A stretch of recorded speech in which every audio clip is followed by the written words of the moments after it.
Jadi tadi ada pertanyaan ya, 2 pertanyaan dari Kak Ida, teman-teman. Yang pertama, tadi kita belajar bahwa, Sayyidah Saudah binti Zam'ah setelah wafatnya Rasulullah ya, berazam bagi dirinya sendiri sebetulnya ya, untuk tidak keluar rumah lagi, termasuk tidak melakukan haji. Walaupun istri-istri Rasulullah yang lain tetap melakukan ibadah haji, ya. Dan ini ditandai oleh salah satu surah yaitu surah, Al-Ahzab tadi ya, Al-Ahzab ayat 33, "Waqarna fi buyutikunna," ya. Waqarna. Nah, ini ada kajian yang lucu juga ya, ada beberapa teman-teman yang, sharing gitu ya, bahwa corona ini asal katanya korna. Itu ayat Al-Ahzab 33 tadi teman-teman nanti boleh buka Quran ya, karena Amal lagi nggak baca hari ini. Kita tapi Amal akan buka di sini ayatnya. Di mana ya? Waqarna fi buyutikunna. Nah, ini ya. Al-Ahzab ayat 33. Nah, ini nih di ayat awal ini nih, di kalimat pertama ini ada mengatakan, corona itu artinya, kita tetap di rumah gitu. Jadi virus corona itu artinya kita harus tetap di rumah gitu. Ya mungkin secara, masyarakat awam, ada nyambungnya juga gitu ya, ada relate-nya juga, tapi secara kebahasaan ini jauh sekali gitu. Core ini artinya, menetap gitu, artinya, kewajiban yang memang diperintahkan bagi istri-istri Rasulullah sebetulnya, agar tidak keluar rumah, eee, dengan cara atau apa ya, seperti kebiasaan perempuan-perempuan jahiliyah dulu. Kalau nggak penting-penting banget nggak usah keluar, maksudnya begitu, Amaidah. Dan tapi ini secara khusus dimaknai oleh, Sayyidah Saudah ya, bagi perjanjian, bagi dirinya gitu ya, karena beliau ingin menjaga diri. Ya, setelah wafatnya Rasulullah, beliau nggak mau keluar lagi karena memang, perintah ini secara khusus beliau rasa gitu ya, untuk dirinya gitu. Walaupun ini sebetulnya, buyutikunna tabarrajna, ini untuk perempuan yang banyak. Jadi untuk semua istri Rasulullah, ya. Tapi karena Siti Sayyidah Saudah ini beranggapan saya adalah termasuk istri Rasulullah, maka saya nggak mau keluar rumah, termasuk ibadah haji. Saking beliau ingin menjaga dirinya, ingin menjaga diri, ingin menjaga dirinya dan melaksanakan perintah, ayat ini. Nggak ganti ya, melaksanakan perintah ayat ini. Oleh karena itu kalau Kak bertanya, terus kegiatan beliau dalam rumah apa gitu ya? Beliau, tetap belajar ya, tetap mengkaji, tetap, apa namanya, belajar Al-Qur'an ya, tetap, terus, beribadah ya, memperbanyak puasa, memperbanyak, sholat-sholat sunnah selain sholat-sholat wajib gitu ya. Jadi dan kala itu kan belum ada medsos ya, Kak Ida ya, jadi nggak main medsos beliau gitu ya.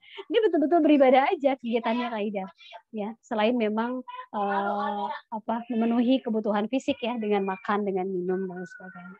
Tetap berpuasa, tetap bersedekah, ya tadi, tetap di rumah aja gitu. Tidak keluar karena ingin menjalankan betul-betul perintah ayat ini, ya. Nah yang kedua, bagaimana kondisinya kalau rumah kita dekat masjid ya Kak Ida ya? Posisinya gimana? Sementara, ada suami di rumah, misalnya case-nya gitu ya, suami kita ada sebetulnya, rumah kita dekat masjid ya. Nah, untuk masalah ini ada ikhtilaf, atau ada perbedaan pendapat dari para ulama, tapi sebetulnya tidak ada larangan ya, bagi perempuan untuk beraktivitas di masjid selama selama, suaminya ridho atau mengizinkan. Ya, yang kedua betul-betul ingin ibadah gitu, betul-betul ingin ibadah. Tapi ketika memang, suaminya ada di rumah dan bisa melaksanakan sholat berjamaah di rumah bareng suami, tentu itu lebih baik gitu kan. Itu justru lebih menjaga diri dari ya segala macam hal yang nggak diinginkan ya, Amah, ya, yang mungkin terjadi di masjid gitu kan. Ya ada fitnah atau, tidak sengaja tersentuh dengan lawan jenis, kan banyak hal yang sangat mungkin berpotensi terjadi ketika kita keluar rumah gitu ya. Tapi kalau misalnya memang suaminya mengizinkan dan suaminya pun ikut sholat di masjid, ya nggak apa-apa gitu, ya, nggak apa-apa. Artinya bahwa perempuan dapat dapat porsi yang sama kok, dengan laki-laki dalam dalam hal beribadah, tapi ya catatannya adalah ketika dia sudah beristri, izinlah kepada suaminya, ketika dia bersuami ya, ketika dia belum bersuami ya izin kepada orang tuanya dan betul-betul niatkan untuk beribadah. untuk betul-betul melaksanakan ibadah gitu ya, dengan tetap berhati-hati. Amah mau i'tikaf ya? Masya Allah. Oke, silakan ada lagi. Terima kasih Amah, udah cukup jelas. Ya, tadi mungkin teman-teman ada yang tertinggal ya, ada yang tertinggal uraian di awal-awal ini. Ya, jadi Sayyidah Saudah binti Zam'ah bin Qais adalah perempuan yang dinikahi Rasulullah di usia yang hampir unproduktif ya, sudah hampir kepala 4 gitu ya, saat itu beliau dinikahi Rasulullah, sementara Rasulullah masih apa namanya, masih muda gitu ya, masih kuat lah ya, masih dalam usia-usia yang gagah lah ya bagi seorang laki-laki tentunya. Nah, ini kita juga mempelajari tadi di slide ketiga ini apa namanya, tahun-tahun pernikahan Rasulullah ya. Tahun-tahun pernikahan Rasulullah ada bersama dengan Sayyidah Khadijah, Sayyidah Saudah, sampai yang terakhir ini Maria ya. Sayyidah Maria, maaf. Ini terakhir siapa? Oke, ini yang terakhir adalah Sayyidah Maimunah binti Haris ya. Nah, Sayyidah Maria ini ya, just info teman-teman, beliau adalah seorang budak ya, seorang budak yang dihadiahkan kepada Rasulullah. Jadi para sahabat ada yang berpendapat istri Rasulullah hanya 9, ada yang mengatakan 11, ada yang mengatakan 13 bahkan ya. Tapi yang riwayat yang kuat adalah istri-istri yang sudah disebutkan di sini ya. Jadi Sayyidah Maria ini Maria al-Khibtiyah ya. Jadi beliau adalah perempuan Mesir ya, perempuan Mesir, hadiah dari seorang raja kepada Rasulullah. Dan Rasulullah punya anak dari Sayyidah Maria tapi tidak panjang umur ya. Anaknya laki-laki umur 2 tahun meninggal dunia ya karena sakit demam saat itu. Jadi saat itulah ketika Sayyidah Maria punya anak nih, jadi istri-istri Rasulullah yang lain cemburu, termasuk Sayyidah Aisyah ya. Maka tadi Kak Juju ya, Kak Neng Pia ya, tadi apa sih masalah Rasulullah dengan para istrinya ini, Sayyidah Aisyah sama Sayyidah Hafsah ya, termasuk cemburu sama Sayyidah Maria nih, karena beliau adalah perempuan cantik ya, perempuan Mesir itu cantik ya, cemburu karena Sayyidah Maria punya anak ya, berhasil punya anak tapi akhirnya qadarullah meninggal dunia juga. Jadi Rasulullah sama sekali tidak punya anak selain dari Sayyidah Khadijah yang hidup sampai dewasa. Ya, itu pun 2 anak Rasulullah dari Sayyidah Khadijah juga meninggal dunia. Jadi yang hidup hanya perempuan ya sampai besar. Hanya Ummu Kulsum, Zainab, Fatimah, dan Ruqayyah saja. Ya, baik. Silakan ada lagi teman-teman. Kalau tidak ada nanti kita akan rolling ke Kak Ariana, Kak Ida. Kak Ariana nanti akan menyampaikan kelas literasi. Baik. Sudah tidak ada yang bertanya. Semoga bisa dipahami ya, teman-teman ya. Assalamualaikum Amah, Kak Ida semuanya. Waalaikumsalam. Ya, Neng. Waalaikumsalam. Apa ya? Bingung ya nanya. Amah mau tanya, bagaimana cara menghadapi suami yang bukan kurang ya, malah tidak peka terhadap beban istrinya. Jadi nggak mau tahu kalau misalnya istrinya mau capek, mau kayak gimana, terus apa ya? Tapi tidak mencukupi kebutuhan istri dan anak-anaknya, terus nggak peka dan selalu mengandalkan emosi kalau misalnya ada masalah, baik itu masalah kecil apalagi masalah besar gitu Ama. Nah itu bagaimana cara menghadapinya ya Ama? Makasih. Assalamualaikum. Waalaikumsalam warahmatullahi wabarakatuh. Ini bukan yang Pia kan yang menghadapi? Bukan. Nggak, pengalaman banyak orang aja. Iya betul. Dalam rumah tangga pasti ya masalahnya kan beda-beda ya.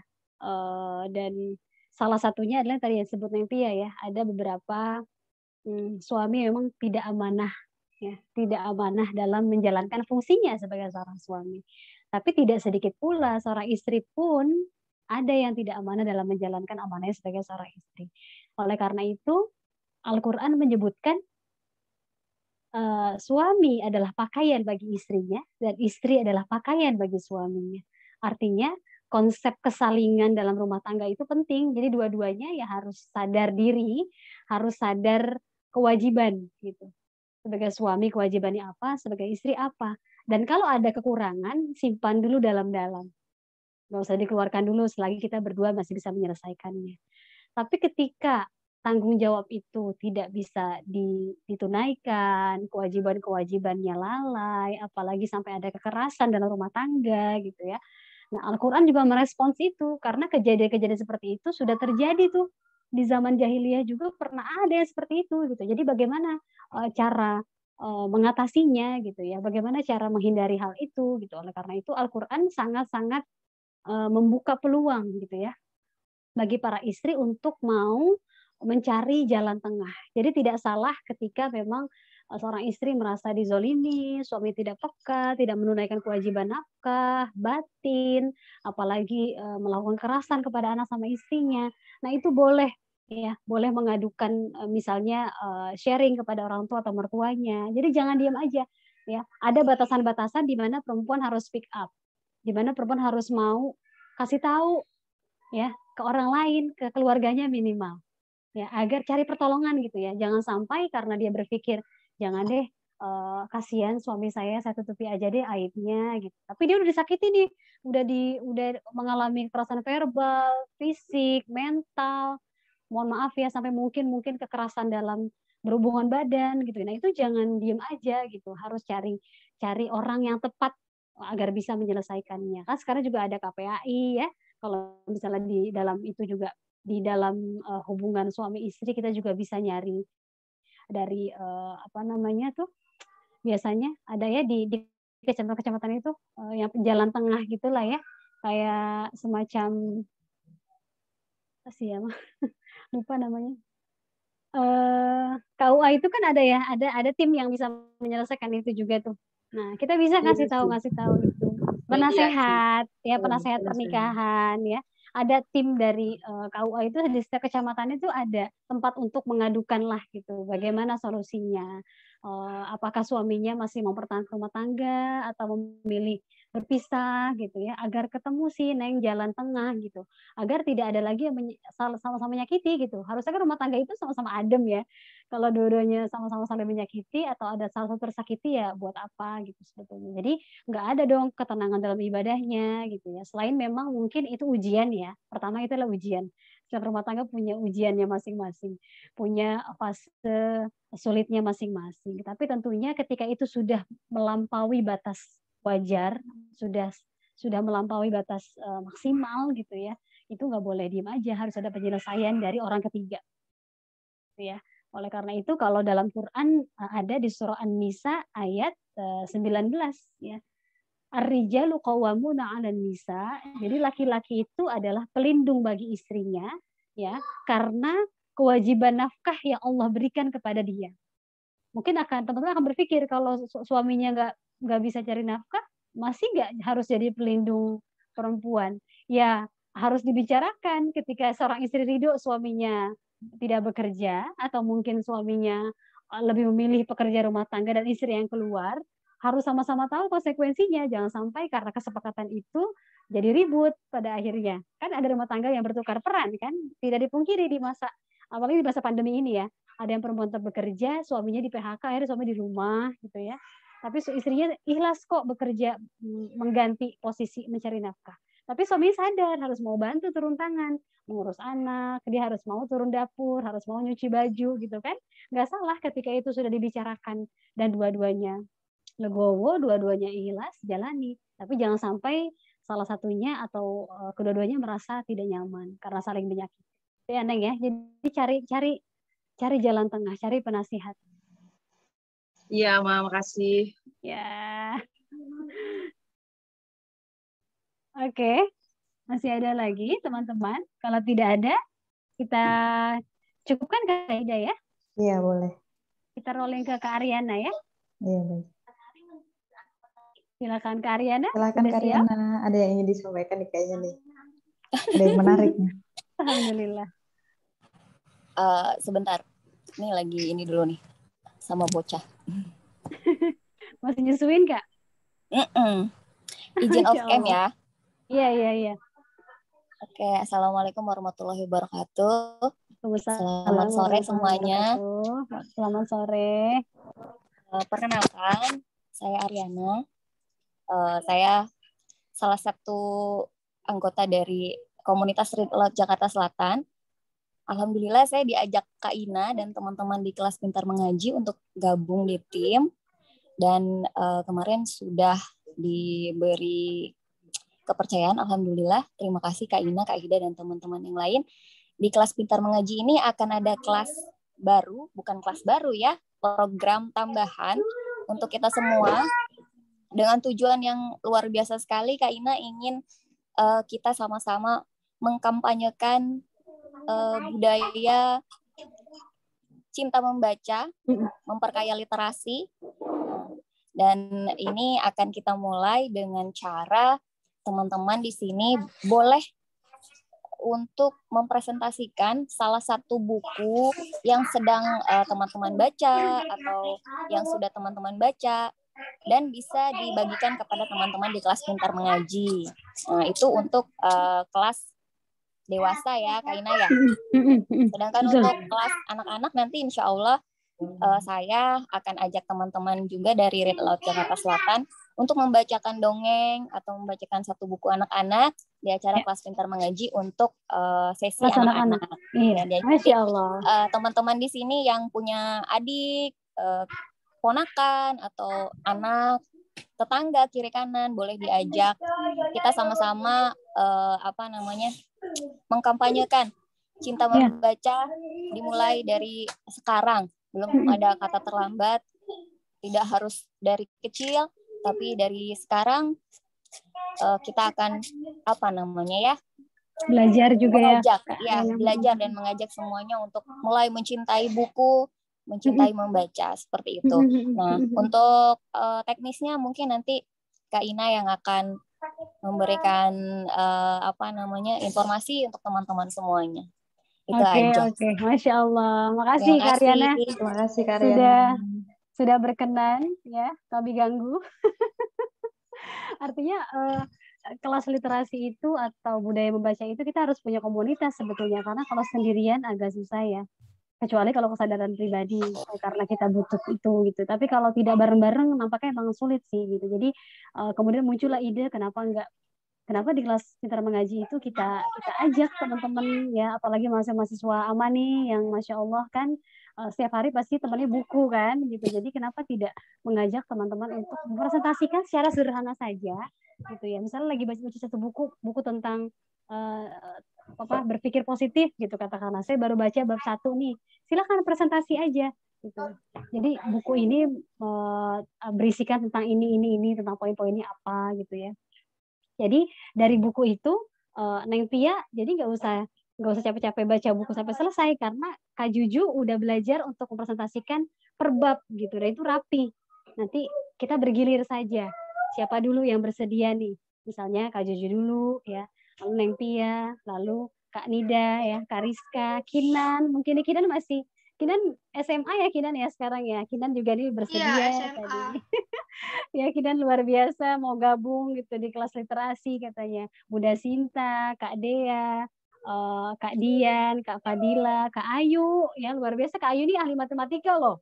Gitu. Kita jadi bisa belajar nih nanti anak-anak dari kelas atau adik-adik dari kelas Pintar Mengaji bisa belajar matematika yang menyenangkan bareng Kak Ayu gitu ya.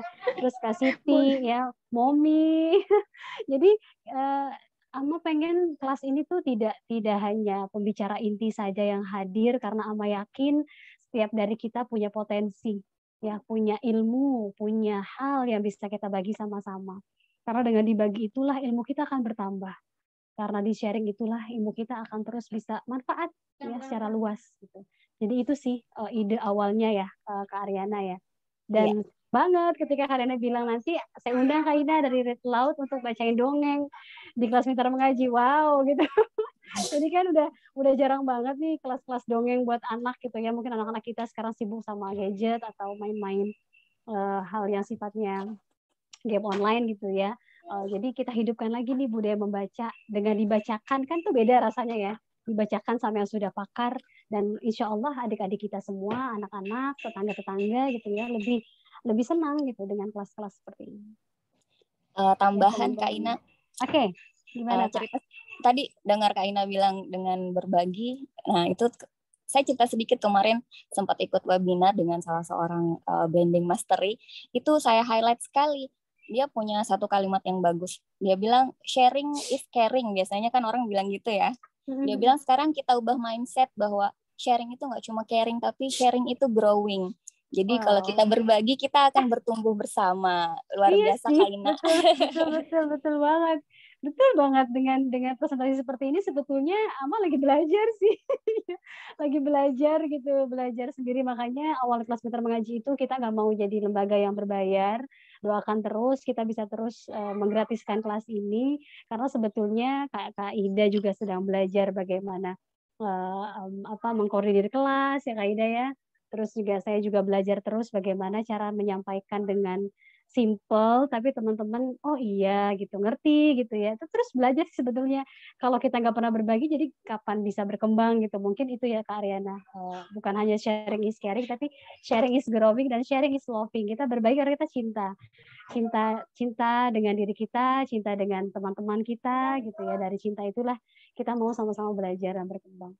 Jadi mungkin nanti Ama nggak mau nunjuk, tapi silahkan gitu. Misalnya siapa dulu gitu yang berkenan ingin sharing buku atau yang sedang dibaca atau yang memang sedang ingin dibaca gitu. Silahkan. Nanti bikin PowerPoint sederhana aja, nggak usah nggak usah dihias-hias nggak apa-apa gitu. Iya, PowerPoint yang sederhana aja, misalnya buku tentang apa. Jadi sangat mungkin ya di antara kita kan konsennya berbeda-beda ya. Ada yang suka mungkin buku psikologi, ada yang suka buku biologi, ada yang suka bukunya tafsir, ada yang suka apa gitu ya. Silahkan gitu ya agar kita bisa sama-sama belajar dan tidak kekosongan pemateri ya. Tidak kekosongan pemateri. Jadi setiap kita bisa terus bertumbuh dan belajar bersama. Biar seru juga nanti banyak referensi buku setelah dengerin temen. Biasanya nanti kepikiran, oh iya kayaknya buku ini bagus nih. Oh iya, gitu. Udah lama nggak baca buku gitu ya. Iya. Tersadarkan, insya Allah. Iya. Karena kemarin juga keluhan Ustadz Syihab seperti itu. Sekelas Ustadz aja gitu ya. Maksudnya Ustadz Syihab menyadari bahwa aduh Ama saya tuh kalau baca buku puyeng katanya gitu, tapi saya suka dengerin gitu. Nah ada loh teman-teman kita yang gaya belajarnya seperti itu, dia nggak bisa baca buku sendirian, tapi kalau dengerin dia menyimak, dia nangkep gitu. Nah ini biasanya para emak-emak nih. Ya sudah kegiatan hariannya adalah berkhidmah dalam rumah dan memang sudah jarang sekali buka buku. Agak sulit memang, saya akui saya juga seperti itu gitu. Ketika kegiatannya hari-hari gitu capek untuk mengurus rumah, ketika buka buku lagi emang perlu 2-3 kali mengulang kalimat gitu karena kok lola ya gitu kok susah nangkep ya gitu, jadi harus diulang. Dan kalau mendengarkan ternyata itu efeknya lebih bagus ya Karyana ya, mendengarkan itu ternyata lebih ini sih lebih masuk gitu lebih cepat ya. gitu, lebih cepat tercerna karena telinga itu adalah indera pertama yang berfungsi dari sejak kita di dalam rahim, Kak Ina. Masya Allah masih ingat ya. Ini langsung dapat ilmu juga nih kita. Itu surat apa nih? Surat apa? Itulah ya, sebabnya itu ada di surah membacanya An-Nahl ya, ayat 78 ya Kak ya. Iya. Masya Allah, benar-benar. Allah menciptakan pendengaran, penglihatan, dan hati. Jadi pendengaran dulu yang Allah ciptakan. Jadi sangat mungkin seseorang itu ada yang lebih jauh cepat menangkap karena mendengar gitu. Daripada dia harus membaca, berpikir, yang kayaknya tuh malah bikin pusing gitu. Nah, di kelas inilah kita ingin memudahkan teman-teman untuk terus belajar dari sumber-sumber yang variatif nih, dari buku-buku yang teman-teman baca. Gitu ya, Karyana ya. Iya. Mungkin nanti dilanjutkan di grup siapa teman-teman siapa yang mau bersedia atau untuk nanti minggu depan kali ya, untuk Japri, silakan ya. Iya, betul. Itu aja. Dan berarti ini memungkinkan untuk dalam satu pertemuan ini lebih dari satu ya, Ama ya? Satu aja Kak Ida kayaknya. Satu dulu aja ya. Satu aja. Satu, nanti mungkin ada ada pertanyaan atau Diskusi dan gitu ini ya. diskusi lanjutan. Dan untuk materi dikabari ya buku yang akan dibaca apa. Jadi mungkin teman-teman bisa mencari buku yang serupa. Kita akan cari perbandingan. Oh, buku ini pendapatnya seperti ini, ada buku lain gitu ya. Jadi bukan hanya buku agama sih yang Ama pengen gitu ya, agar kita juga sama-sama pelan-pelan belajar materi-materi lain. Oke. Ya. Berarti nggak dibatasin ya, Ma ya, buku apa aja berarti ya? Ya, umum kita belajar Nggak masak mesti beli juga ya, boleh. Nek. Nggak mesti beli. PDF-nya boleh kok. Itu Sirah Nabawiyah yang dibagi tuh, ya Allah nggak habis-habis. Kalau kita bedah kan lumayan tuh ya, selesai ya. Selesai lah. Iya, saya juga beli tuh. Ada 1000 halaman loh, nggak bisa loh sendiri. Tuh kan jadi keluar ide-ide nih, keren nih. Benar, kemarin Sirah Nabawiyah itu, ya Allah kaidah ini hampir 1000 halaman, nggak bisa baca sendiri, lama puyeng gitu kan. Jadi mungkin next lah kalau memang teman-teman ada yang kurang suka sejarah ya kita juga nggak bisa memaksakan ya gitu. Jadi silakan cari kecenderungan teman-teman aja gitu, senangnya di mana. Ya, nanti dikabarkan kepada kami dan dibuat PowerPoint secara simpel saja gitu. Nanti kita akan bedah sama-sama. Ya. Oke, baik. Silakan Kak Ida, dikembalikan kepada Kak Ida. Terima kasih sekali Ama Ina, Kak Riana, dan semua yang telah bergabung. Luar biasa sekali idenya untuk inovasi dan pengembangan kelas pintar mengaji ini. Semoga dapat terus berkembang dan memberikan manfaat untuk kita semua dan juga generasi kita tentunya, supaya tidak stagnan di situ aja gitu ya, dan berkembang. Oke, baik. Terima kasih sekali untuk materinya hari ini, Ama. Sebelum diakhiri kita akan berdoa bersama dulu ya, Ama. Silakan. Alhamdulillahirrahmanirrahim. Astagfirullahaladzim. Allahumma sholli ala Sayyidina Muhammad wa ala ali Sayyidina Muhammad. Subhanakallahumma wa bihamdika asyhadu an la ilaha illa anta astaghfiruka wa atubu ilaik. Allahumma ighfir lana warhamna bil Qur'an. Allahumma ij'alna wa dhurriyyatina min ahli Qur'an. Allahumma inna nas'aluka syafa'atal Qur'an wa barik lana fil Qur'an. Wa sallallahu ala sayyidina Muhammad wa ala ali sayyidina Muhammad walhamdulillahirabbil alamin. Alhamdulillah. Terima kasih teman-teman sudah bergabung. Salam sehat semuanya. Ya. Sekali lagi terima kasih Ama Ina. Terima kasih Kak Ida. Terima kasih semuanya yang sudah bertanya, yang sudah hadir. Kak Ayu, Bunda Sinta. Terima kasih ya, Kak Juju, Kak Nida, Kak Dea, Bunda Sinta, Kak Ida, Kak Riana, Kak Nida, Kak Ayu, Kak Rizka, Kak Dian, gimana kabarnya? Semoga sehat semuanya ya. Kak Fadila, sehat-sehat semuanya ya. Oke, baik. Terima kasih. Assalamualaikum. Waalaikumsalam warahmatullahi wabarakatuh.